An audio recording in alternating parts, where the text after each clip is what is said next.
Такая любовь. Перед смертью она вспоминает не своего мужа, с которым нажила детей, с которым прожила столько лет. Ей Джек показал мир, где ты сама можешь распоряжаться своей жизнью. Вечное сияние чистого разума, там вся движуха внутри. Про любовь нам рассказывает закадровый голос. Признаются в любви своими поступками. Кульминация их отношений. Напряжение, ненависть, страх выражается вот в этом акте вандализма. Там катарсиса не происходит. Мастер как был в себе, так он в себе и остался. Холодная, злая, малоэмоциональная. Очень хорошо вписывается в эту атмосферу.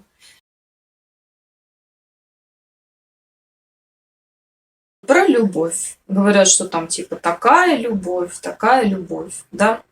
Вот я посмотрела, я никакой особой любви не увидела. То есть я увидела как женщину, которая довольно злая, несчастная. Это действительно так, ну, по фильму. Она приходит к своему любовнику 5 дней в неделю, с 2 до 5, жарит ему там яичницу, читает его новый роман и мечтает о славе. У меня такое впечатление создалось. Я бы как бы, может, и не капризничала бы, но человек же не в вакууме живет. Мы же другие фильмы тоже смотрим.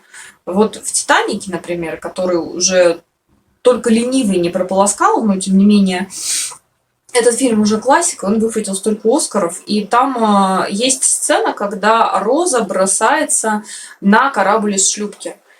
И этот момент, он не был бы таким эмоциональным, если бы до этого у них не было истории отношений, где они раскрываются друг для друга.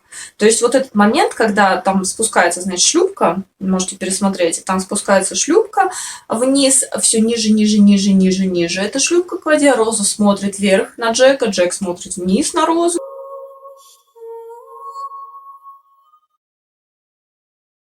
И в какой-то момент она принимает решение, бежит и бросается на палубу.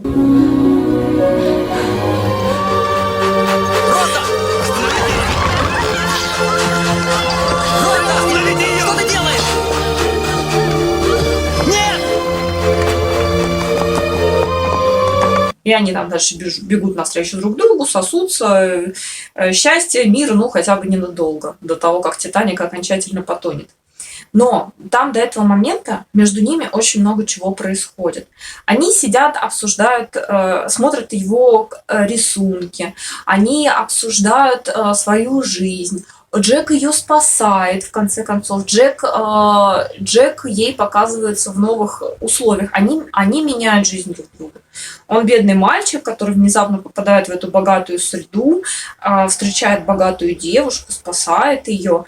И ему приоткрывается мир в другую жизнь. Но ей тоже приоткрывается взгляд в другую жизнь. Она видит, что можно воздухом дышать, что можно быть свободной. И я столько критики встречала в адрес Розы, что перед смертью она вспоминает Джека. Вспоминает не своего мужа, с которым нажила детей, с которым прожила столько лет, а вспоминает Джека. Но вы поймите, что Джек ей просто показал другую жизнь. Она, конечно, не может забыть человека, который, во-первых, он ей спас жизнь, как ни крути, да? А во-вторых, он ей показал, что можно дышать, что можно жить в мире, где ты не вещь, которую там эта мамка сребролюбивая продает богатому мужику, который тоже к тебе относится как к вещи, и у тебя единственная радость – это картины художников, которые впоследствии станут знаменитыми. Нет, ей Джек показал мир, где ты сама можешь распоряжаться своей жизнью. Для нее это был, конечно, шок. И еще один фильм, где тоже вот эта эмоциональная кульминация происходит. Он вообще другой. «Вечное сияние чистого разума». Если там «Титаник», он весь снаружи, там вся движуха снаружи, то «Вечное сияние чистого разума», там вся движуха внутри. Я думаю, что в этом плане он больше подходит к «Мастеру и Маргарите» для сравнения, потому что в «Мастере и Маргарите» тоже, вот в этом фильме, по крайней мере, не в книге. В книге там вообще по-другому. А в фильме именно очень много движухи происходит внутри. Есть даже закадровый голос. И вот про любовь нам рассказывает закадровый голос. Я думаю, что это плохое решение. Я считаю, что это плохое решение, потому что, опять же, я как зритель, я хочу не закадровый голос слушать, я хочу увидеть, что люди любят друг друга. И я хочу увидеть это в кульминации. То есть в нарастании напряжений и в дальнейшей эмоциональной кульминации, когда уже их отношения дошли до какой-то точки кипения, где они признаются в любви своими поступками. Просто слова, на мой взгляд, довольно дешево стоят. Слова стоят дешево, а вот поступки стоят много. И в «Вечном сиянии чистого разума», в общем-то, весь фильм происходит, почти весь фильм происходит, значительная его часть в голове героя. То есть это внутренняя жизнь. Но то, что происходит в его голове, нам показывают. Этот кот меня до инфаркта доведет.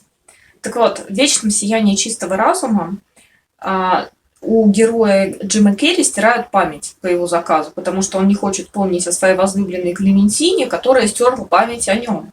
И уже в процессе этого стирания он вдруг понимает, что он не хочет эту память удалять, что он хочет ее сохранить. И чтобы сохранить, он ее пытается спрятать в своих воспоминаниях, представляет ее то маленькой девочкой, с которой он играл в детстве, то своей мамой. А сама Клементина тоже мучается. Тоже мучается от того, что стерла память о Джоэле, хотя она не помнит его, но она чувствует, что что-то не так.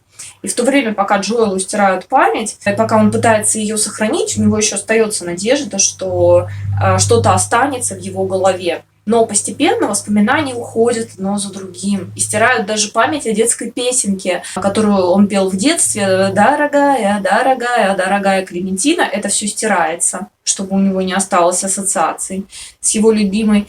И в конце концов он понимает, что сейчас уже последние воспоминания уничтожат, и ничего уже больше не останется.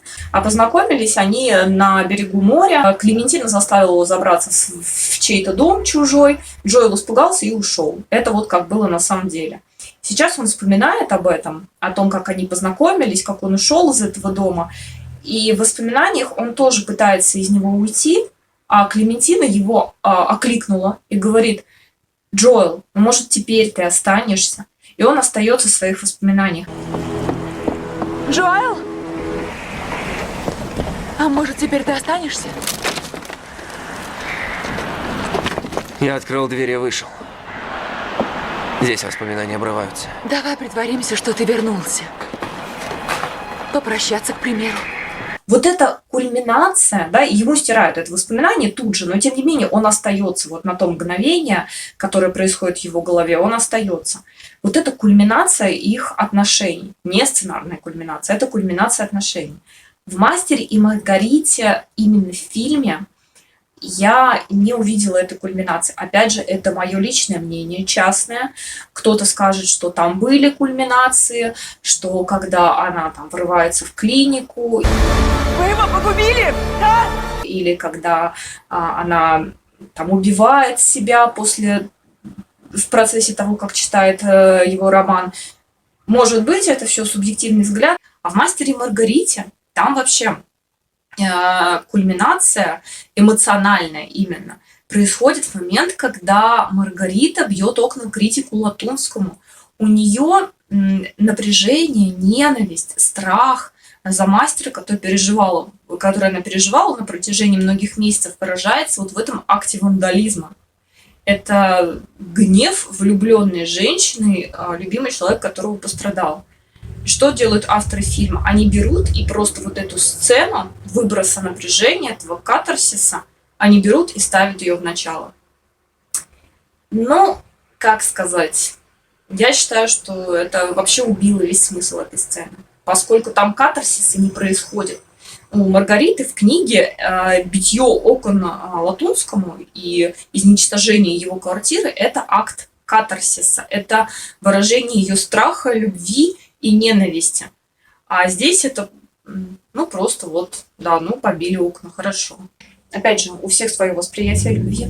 Но вот в «Мастере и Маргарите», именно в фильме, я не увидела роста привязанности между героями. Я не увидела, что они изменили жизнь друг друга, что они изменили друг друга. Вот мастер как был в себе, так он в себе и остался. Маргарита как была озлобленная, несчастная женщина, так она озлобленная и осталась. Вспомните эту сцену, когда ее Наташа застает лежащей на коленях мастера. Меня лично поразило то, с какой злостью она говорит: Наташа, ты сейчас увидела совершенно другую женщину. Она реально со злостью это говорит. И вот этот персонаж, на мой взгляд, в фильме очень злой. Опять же, учитывая, что я этот фильм восприняла как дурной сон, вот такой очень хорошо воспроизведенный, красивый, но дурной сон, который оказался реальностью. Ну, это я сейчас атмосферу фильма описываю. Я считаю, что вот такая любовь, как бы холодная, злая, малоэмоциональная, очень хорошо вписывается в эту атмосферу.